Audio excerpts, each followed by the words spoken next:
Okay, somebody here is saying, I'm curious about shame.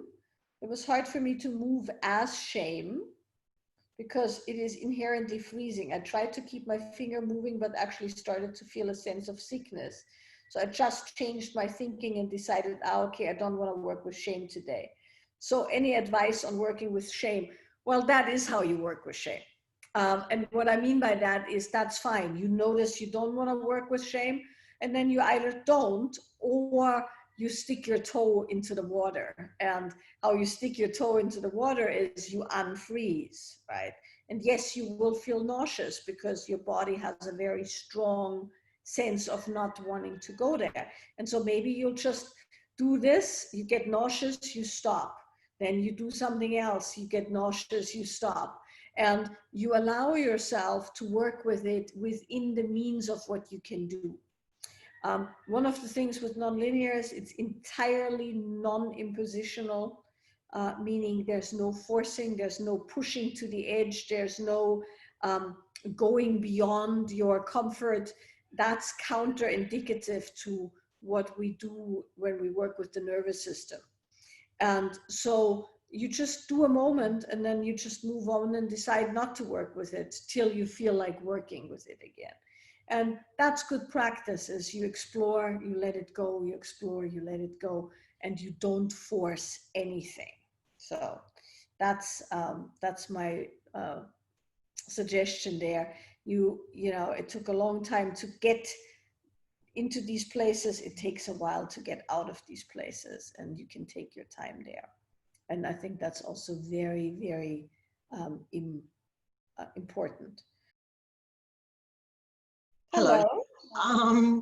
My question's about, I think probably what I would call the kind of the dead zone, where I practice for a while and it's all flowing really nicely, and then I hit what feels like a kind of a mind wall where I just sit in it, and I find it really difficult to get back into the flow of it again. So my question is, do I need then to sort of focus back on physical sensation and then move up sort of into emotion and then out again? Is there a kind of a ladder of physical, emotional movement that you can kind of recruit to start to get back down into yourself again? Does that make sense? It makes sense. Good. Hitting a mind wall in itself is not a bad thing, yeah. Right? And what I mean by that is we're not only bodies, we're not only emotions, but we're also not only our brain, right? We're everything. And everything is connected and patterned together. And those patterns make up our behavior. And all of our behaviors have mental, emotional, physical, whatever, subtle body, whatever, however you want to, you know, depending on philosophy and belief system, they are aggregates of the different things. So the moment where the mind thing happens is not necessarily a bad moment. It's just that we tend to pull out of our body in order to think, right? So one of the ways that you counteract that is you just keep your body moving.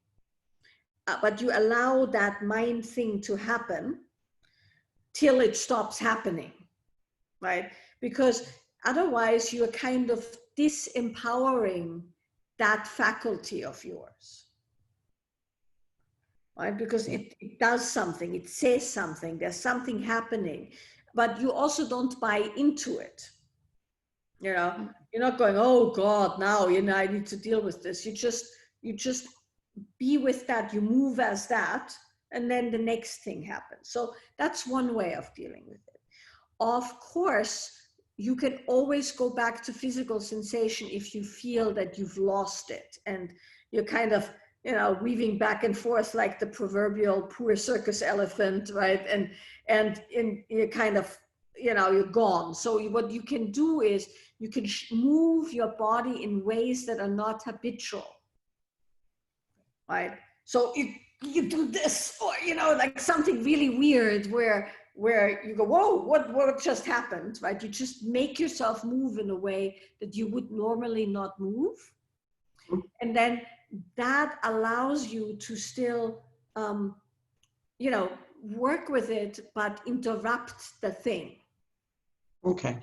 So, but I want to say one more thing, because there's another option or another consideration, and this particularly happens when you engage in regular practice. You hit a ceiling, so to speak, right? You hit or a bottom or something, a plateau, and it feels a bit like there is like you can't get through. And that feeling can have that plateau or that stop can have different expressions, one of which is the mind wall. That's a great word. Another one is boredom. And another one is kind of a feeling of laziness or being done.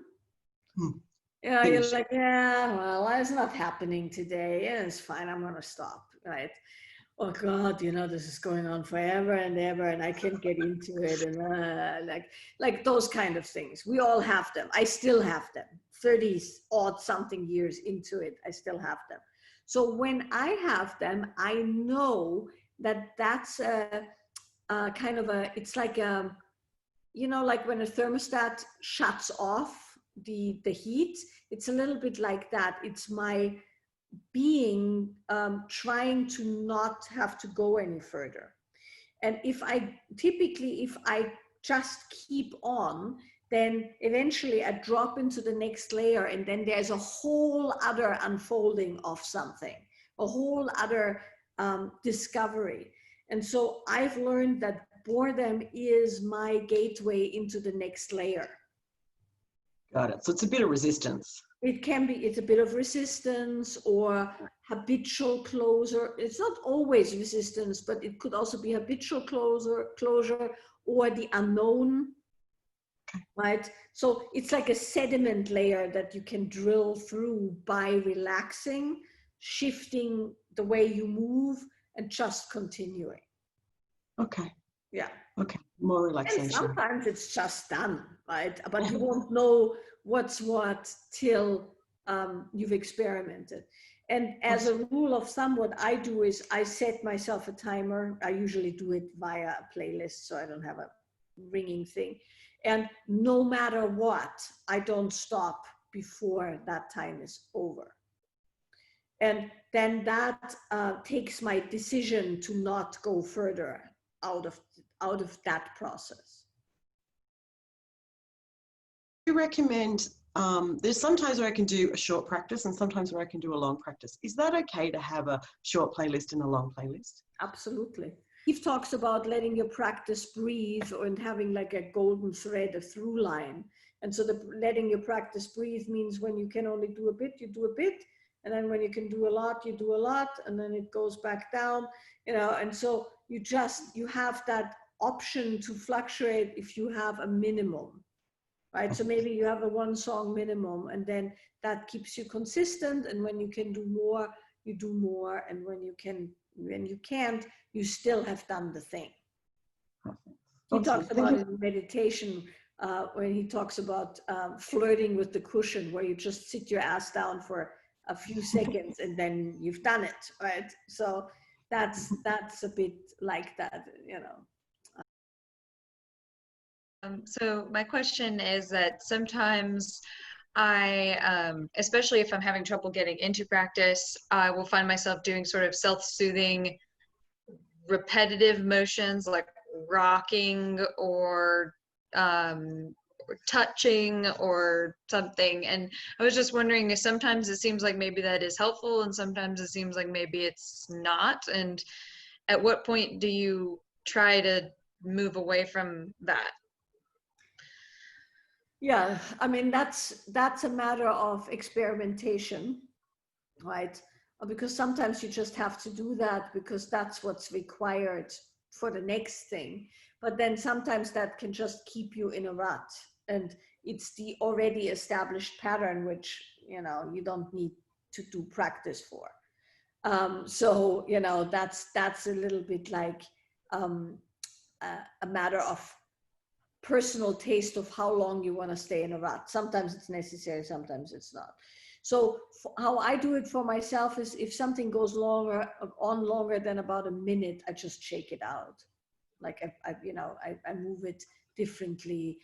I'll do something counter to that movement. If it comes back, and I notice that's what smoothes my system, then I let it happen again. But for the most part, I just move stuff around, and then I can usually tell the next thing that happens, happens. So Okay. yeah, Thank I you. wouldn't go too long with it. Yeah. Yeah. I notice my movements feel very sexual, and I'm judging myself for moving sexually. How do I interpret this and allow more of a freedom and not sexualize all of my movements? Well, here's the thing. I'm a big fan of, let's see how I can say this. I'm a big fan of practicing different expressions.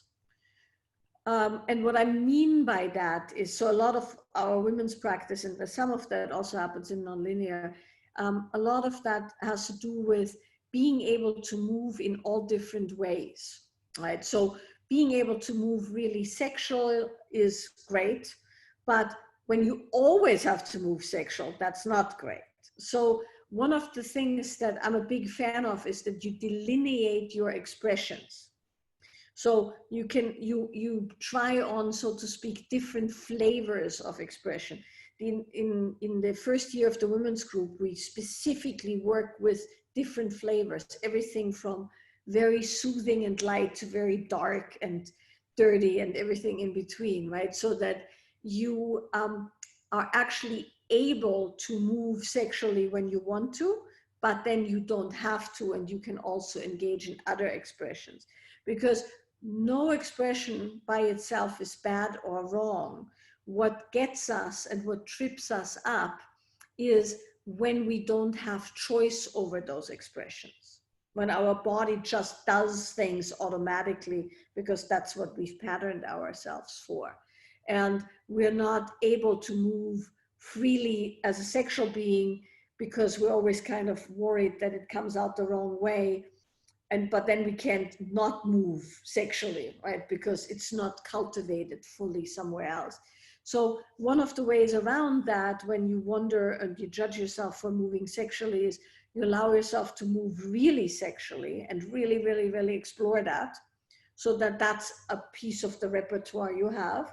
And then at the same time, you allow yourself to move with freedom or as joy, or in a somewhat arrhythmic, ugly way, so that you have everything available to you that is you, and that you're not being caught or stuck in one expression that's pretty much a programming that you've acquired somehow.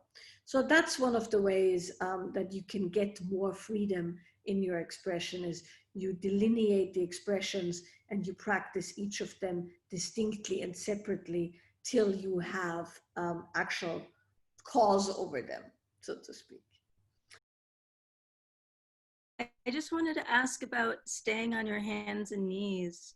How long do you, at what point can you shift? Sometimes I feel like I should stay on the hands and knees the whole time, and that just kind of feels like regiment. Stay on your hands and knees. So I just wanted to know what you suggest. Yeah, I would say, these are all really, really good questions, because it means that you can feel your body, right? And so your body will give you the answer. And what I mean by that is, sometimes you have to stay on hands and knees simply because otherwise you're going to fly off into la la land, right? You stand up and your hands start moving and you're up here and you lose ground to the lower body. Well, then you should have stayed on your hands and knees. And when you notice that, you just go back on your hands and knees, right? You're not stuck in any position. But if your body moves and you feel that there's other movement wants to arise, just follow that, right? And then if that feels good, then that's the right position. And if that doesn't work, just go into another position, right? That's the freedom of your own connection to your own body. And as always with these kind of things, people often ask about sound, right? This is the same with movement as with sound. You can use movement to throw things off, meaning you can use movement to escape strong sensation. And you can use movement to enhance and work with strong sensation, right? And the only way you'll know the difference is by doing it. You know? And sometimes you'll feel like, oh, I can't be on my hands and knees because, you know, and then you do the thing and then it numbs you out somehow because it's a way for you to escape the thing that happens when you're hunkered down. And sometimes your body just is done with being hunkered down and wants to do other things. You know, there's no end to the ways one can move, right? And it's great to explore them all. And sometimes when you've practiced for a while, and I know you're doing teacher training, so you will be doing an awful lot of practicing. When you practice for a while, and you'll actually do a practice log, which is really, really cool, because you can correlate certain practices with certain things that happen in the body through the day. And you get really, really dialed in with your body, which is just, it's really, really cool. Because, you know, you look back on your log and you go, oh, you know, these things happen where you can totally feel what did what. So when you do an awful lot of practice, what you'll notice, which is really interesting, is that you'll have like go-to movements, right? And you get to know those and they have certain functions. And then you'll realize that there is an entire world of physical expression out there that you've never knew existed.